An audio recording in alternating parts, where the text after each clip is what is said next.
Hello बच्चों, आज हम एक्सरसाइज 4.4 स्टार्ट कर रहे हैं। इसमें हमें फैक्टर्स फाइंड करने हैं। लास्ट वीडियो में हमने मिडिल टर्म स्प्लिटिंग के बारे में सीखा था। इसमें उसी का यूज होगा। जैसे फर्स्ट पार्ट आप देखो, क्वेश्चन नंबर 1 का हमें गिवन है s square minus 11s plus 24। इसमें हमें इसके फैक्टर फाइंड करने हैं। क्योंकि इसमें कोई आइडेंटिटी तो अप्लाई हो नहीं रही, तो हम इसमें मिडिल टर्म स्प्लिटिंग करेंगे। मिडिल टर्म स्प्लिटिंग के लिए क्या करते हैं, पहले फर्स्ट एंड लास्ट टर्म का हम प्रोडक्ट फाइंड करेंगे। तो कितना आ जाएगा ये 24s स्क्वायर। अब 24s स्क्वायर के हम फैक्टर्स फाइंड करेंगे, जिसमें हमारा ऐड या सब्ट्रैक्ट करने पे 11s आ जाएगा। हमारे कौन कौन से फैक्टर हो सकते हैं इसके, 6, 4। 6 और 4 को लेकर हम ना ऐड करेंगे तब भी 11 नहीं हो रहा, और सब्ट्रैक्ट कर रहे हैं तब भी नहीं हो रहा है। अब हम इसमें और फैक्टर फाइंड करते हैं, जैसे 8 और 3।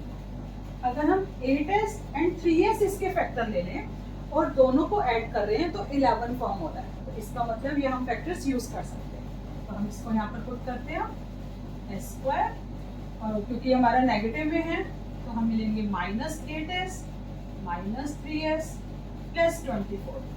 अगेन हम इन दो टर्म में पहले देखेंगे क्या कॉमन आ रहा है। इसमें हमारा s कॉमन है,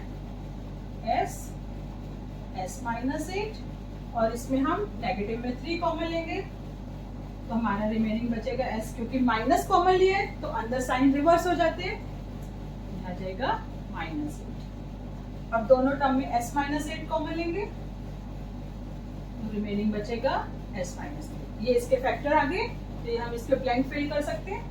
यहाँ पर आ जाएगा s minus 8 and s minus 3। ऐसे ही इसका नेक्स्ट पार्ट है, part 2। 3x square minus 4x minus 7 के फैक्टर्स फाइंड करने हैं। इसको भी हम मिडिल टर्म स्प्लिटिंग से ही करेंगे। सेम, पहले हम इन दोनों का प्रोडक्ट देखेंगे, आएगा -21x स्क्वायर। 21 के हम फैक्टर करेंगे, 21 के फैक्टर हो जाएंगे 7 एंड, अब हमने फैक्टर करे 7 और 3, हमें 4x फॉर्म करना है, यानी 7 में से 3 को सब्ट्रैक्ट करना है। अब 7 और 3 में से कौन सी टर्म हम नेगेटिव मिलेंगे, ये कैसे डिसाइड होगा। ये मिडिल टर्म को देखो, नेगेटिव में है तो इसमें जो 7 होगा हम उसको नेगेटिव मिलेंगे, ताकि हमारा आंसर नेगेटिव में आए। जैसे -7x प्लस 3x माइनस 7। अब देखो दोनों को सॉल्व कर रहे हैं तो -4x आ रहा है, और दोनों का प्रोडक्ट कर रहे हैं तो -21 भी आ रहा है। अब दोनों में कुछ कॉमन नहीं है, ओनली x, तो रिमेनिंग बचेगा 3x माइनस 7। और 3x माइनस 7 में भी अब कुछ कॉमन नहीं आ रहा, तो हम 1 कॉमन लेंगे, क्योंकि 1 तो सभी का फैक्टर होता है। 3x minus 7, again 3x minus 7 अगर कॉमन लेंगे तो बचेगा x प्लस 1। तो हमारे इसका सॉल्यूशन एक x प्लस 1 तो हमें गिवन ही है, तो सेकंड जो इसका फैक्टर आ जाएगा 3x माइनस 7। ये इसका पार्ट 2 था। अब इसका पार्ट 3 देखते हैं। पार्ट 3 में गिवन है 10x square minus 11x minus 6। इसको भी हम मिडिल टर्म से करेंगे, और 10x स्क्वायर और 6 को अगर मल्टीप्लाई करेंगे तो आएगा -60x स्क्वायर। यानी अब हमें 60 के फैक्टर करने हैं और 11 फॉर्म करना है। 60 के फैक्टर अब कौन कौन से हो सकते हैं, 12 में भी 11 फॉर्म नहीं होगा, और हो सकता है 15 इंटू 4।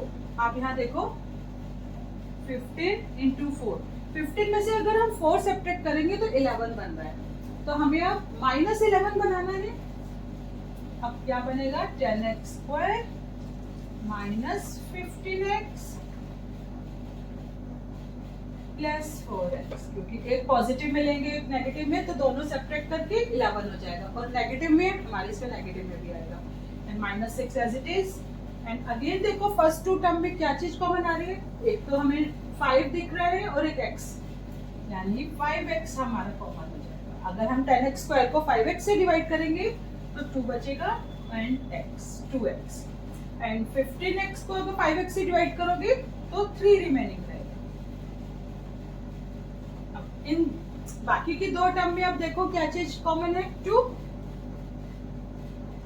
तो अब यहाँ पर 2 कॉमन लेने पे बचेगा 2x minus 3। Again 2x minus 3 को कॉमन लेंगे तो रिमेनिंग रहेगा 5x प्लस 2। हमारा इसमें सॉल्यूशन अब कौन से हो जाएंगे, यहाँ पर 2x माइनस तो मेंशन ही था, यहाँ पर आ जाएगा ये 3 ये जो ब्लैंक दिए हुए हैं, और 2 के साथ आ जाएगा 5x। ये इसके फैक्टर है। ये इसका पार्ट 3 है। पार्ट 4 में है 6x square plus 7x plus 2। Same middle term splitting के लिए हम फर्स्ट एंड लास्ट टर्म को मल्टीप्लाई करेंगे। इसमें भी 12x बन रहा है एंड 12x। अब हमें बनाना है 7x, तो 12 के फैक्टर तो अब तो बहुत इजी हो गए, 3 एंड 4, और 3 और 4 7 भी होता है। तो यहाँ पर हम इसको स्प्लिटिंग करेंगे, 6x square 3x plus 4x plus 2। अब फर्स्ट 2 टर्म में देखेंगे क्या कॉमन है,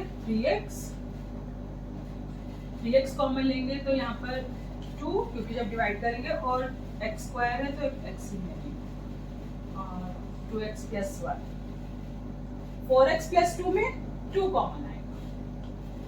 यहाँ पर भी बचेगा 2x plus 1। Again 2x plus 1 common लेंगे तो रिमेनिंग बचेगा 3x प्लस 2। इसके फैक्टर्स हो गए। इसके ब्लैंक फिल कर देते हैं। फर्स्ट वाले में आएगा 2x प्लस 1 एंड सेकेंड आ जाएगा 3x प्लस 2। अब इसका हमने क्वेश्चन नंबर 1 कंप्लीट कर लिया है।